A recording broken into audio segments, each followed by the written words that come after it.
Do you know it's totally illegal what they're doing? He's hired. This is too just bad. this is just receive and file tonight. This was informational. Well, And then, we need information from our city manager. can we take a break? Ridiculous. No, he took it too far. If you had a house that was 3 bedrooms and you only had 6 people in it, and you wanted to get reimbursed for that, it would not qualify. I think that's the point. That was our wording, not the state's. And then what actually happened was you cannot have more than 6 people in the house. It's state law.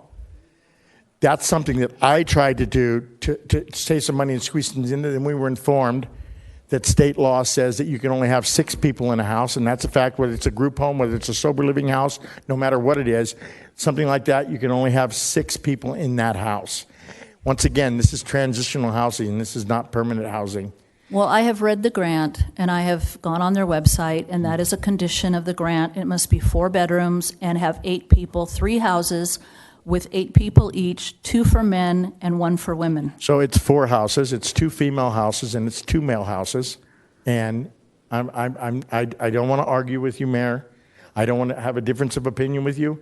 But the fact is, it's 2 women's houses, 2 men's houses, and it's only 6 people per house, and it's transitional living. So you can call the state tomorrow and do what you want to do, but that's exactly what the law is. How were the subcontracted NGOs or CBOs, community-based organizations, chosen?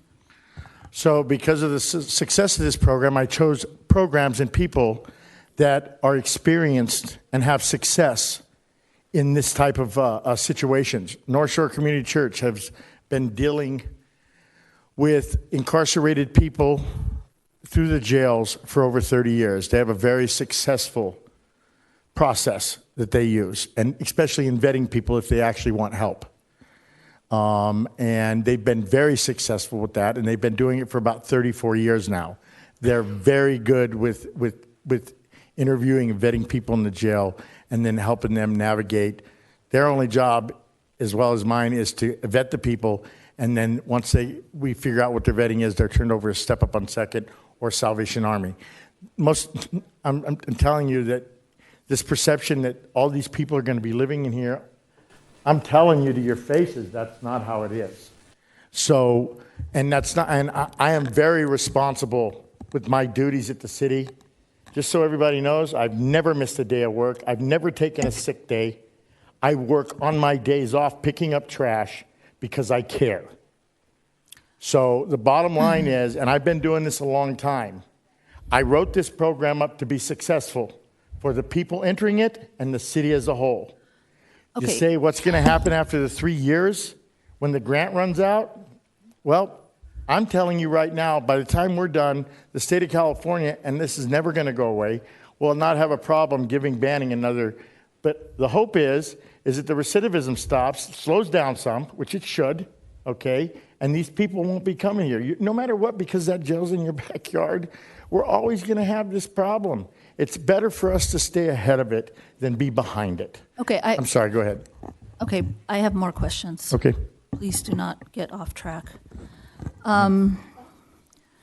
So what about Step Up? How are they selected? Step Up on Second? We work with Step Up. We've been working with Step Up for, I believe, about 18 months now, Albert. Almost 2 years. Great organization. They're great navigators. I can't tell you how many people that they get housed out of Opportunity Village, and most of the people aren't even housed here in Banning. Here's what happens. When we send somebody to rehab, once they go to rehabilitation, that's part of the county's detox and rehab program. We don't ever see them again unless they were a Banning resident, because when they go to that detox center, which is in Riverside or Menifee, from there, they're offered residential housing for 6 months. And they get that housing from the county, and it's nowhere around here. And then they get it extended for another 6 months. So they don't come back here. We haven't had but maybe 2 people of the 124 we've left come back to Banning. Okay, so was Faith in Action considered to be part of this program? And if not, why not? They were not considered to be part of this program because, like I said a second ago, I need people that have experience in dealing with people coming out of jail. Okay, see? Okay, so I'm still continuing with my questions here. North Shore Community Church, they are supplying backpacks of necessary supplies, hygiene needs, comb, brush, toothpaste, shampoo, things like that. And they are to meet up with 100 inmates each month at the county jail in program recruitment meetings. And then upon release from the county jail, they would provide each client with a backpack of necessities, a ride to public transportation, an immediate connection to housing, and contact information for service providers. They'll follow up within 24 hours with each client who are released with service appointments for mental health, substance abuse, longer-term stable housing solutions. And they're getting $424,000 for that. For 3 years, yes. For 3 years, yes. And then Step Up Second is there to ensure project success. A lot of their costs are for personnel and salaries, and over a 3-year period. And they're also going to be doing accounts payable, accounts receivable, and HR services for a total of $1.4 million. And then the Salvation Army is doing the bulk of it. It's a requirement for the grant that the people who are chosen, Salvation Army, these other North Shore and Step Up on Second, are supposed to be groups that are very well entrenched in the community for a long time. I don't, Salvation Army, I guess they come and do a food bank. What has North Shore and Step Up done in the community of Banning over the last 5 years? So what I'm going to do is I'm going to let Step Up on Second answer that question for you. Oh, no, I'm asking you. What haven't they done? No, I want to ask you. Okay, what haven't they done? I don't know. What have they done? They have... Have they been part of the community? Because I'm asking because Faith in Action has been part of the community and they weren't considered. And I'm just wondering how you chose Step Up and North Shore, who I have no clue are part of the community. Because they have the experience that we need to get the job done properly. I'm not going to get into the Faith in Action thing. I'm not going to do that to Carol. I'm not going to bring up anything that happened in the past. We have a difference of opinion on how things are supposed to go. And that's just all there is to it. And I'm not going to sit here and bash Faith in Action. Well, I'm not talking about that. I'm just talking about how were they chosen when I have never heard of them in this community. Mayor, I just answered that for you. These are people that I've worked with, and I know have the experience and can get the job done, and that's the point of the grant. Okay. Do you have a personal relationship, past or present, with any of the local advisory members or Step Up or North Shore Community Church? What do you mean, any of the You said you've known them members? for 30 years. I have worked with Step Up for almost 2 years now. I have been working with different Salvation Armies for years. And I have worked with North Shore Community Church in the past in their jail release program. Absolutely. Okay. Isn't it true that it's a requirement by the grant that, yes, you are someone coming out of the jail, but you must have mental and or drug problems to qualify for this program? No, it is not true. That is what the grant says. No, it is can I answer, please?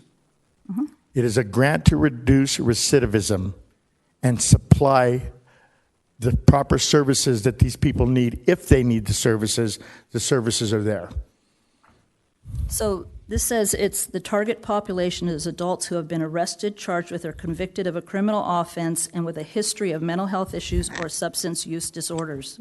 Right. So if somebody has a mental health issue and they're in jail, they qualify for this program. Here's the deal.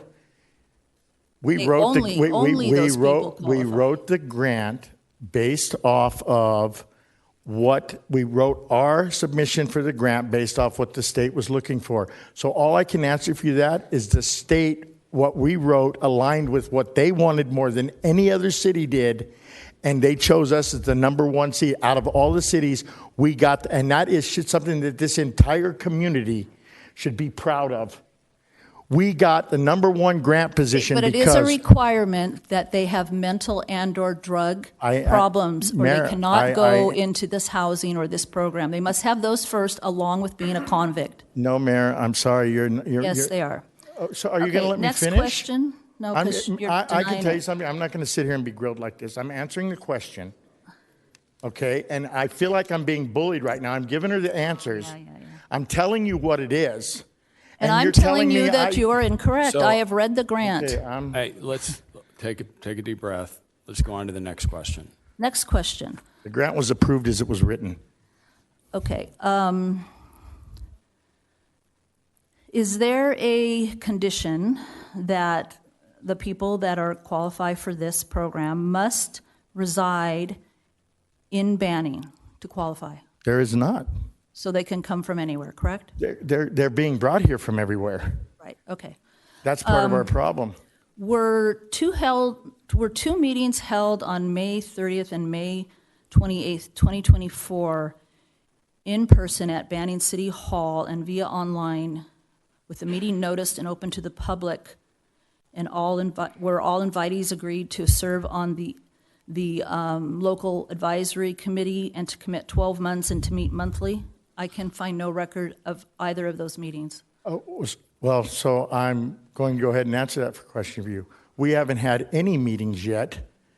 And the reason we haven't had any meetings yet is because we're right in the middle of doing things, and you keep saying you want to send the grant back or you don't like the program, and none of us know what to do. And I even went to the city manager last Friday to talk with him about the grant, okay?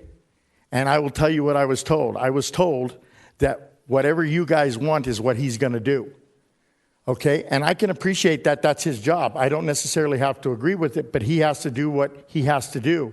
But what you're asking me right now is not true. We've had no meetings. We've spent no money. We haven't been knowing what to do because of what's going on now. Because you guys approved this grant, and we were right in line with doing things. You approved it. You green-lighted it. You showed up for the press conference to take a picture with everybody. So we thought we were going full for ahead until all of a sudden the council changed, and now the whole thing's flipped. Okay, I want to, the City of Banning by Jennifer Jackson, the original submission on page 38. It has the City of Banning's Director of Homeless Services and the proposed project director made the initial contact with the candidates. The meetings were held on May 20th and 28th, 2024 in person. I read exactly from this. And you did form this local advisory committee here. So now I know exactly what Schultz, meeting. I know Alberto. exactly what meeting you're talking about Okay. now. Now that you said it right, I know exactly what you're talking. Of course we did, because we were Said it required to exactly put. the same way before. By the way, we got to argue. Why can't it just be okay? You just attacked me, so, Don't attack, just talk. You didn't yeah. attack. Please, don't attack me. What? Please don't attack me. I read it exactly how it was from. I read it a second time, and now you say there were meetings before you said there were no meetings. Excuse me. I needed to understand what you were talking about, Mayor Flynn. Okay. Okay. Yes, we had a meeting to try to set up an advisory committee. That's what the grant said we had to do. So we did. We included a member. We did exactly what the grant said to do. But it wasn't some filleted move. I don't even know what you're getting at right It now, if has you to want me to be, be honest. it has to be public and noticed, and the public is invited. And I'm asking you if those meetings took place because they're nowhere listed. You're And I'm asking getting me, to the okay. point that the You're public- asking me something I have no idea what you're talking I'm about. getting to the point where the public and the council was not informed of this grant adequately enough to make that decision. I'm sorry, Mayor. You were informed and you approved it. So you are wrong right now. Can I, let me say that, Can we just stop, please? well, This I'm, is supposed to be a workshop, informational. Yeah. It's not supposed to be an interrogation. it is not We're supposed to already be. 2 hours over the workshop. I We make a haven't motion. even- I We make haven't a, even started our council meeting yet. I make a motion that we adjourn the special, the workshop and go into our regular meeting. I second. do you know it's totally illegal what they're doing? This is too just bad. this is just receiving file tonight. This was informational. Well, And then, we need information from our city manager. can we take a break? No, he took it too far.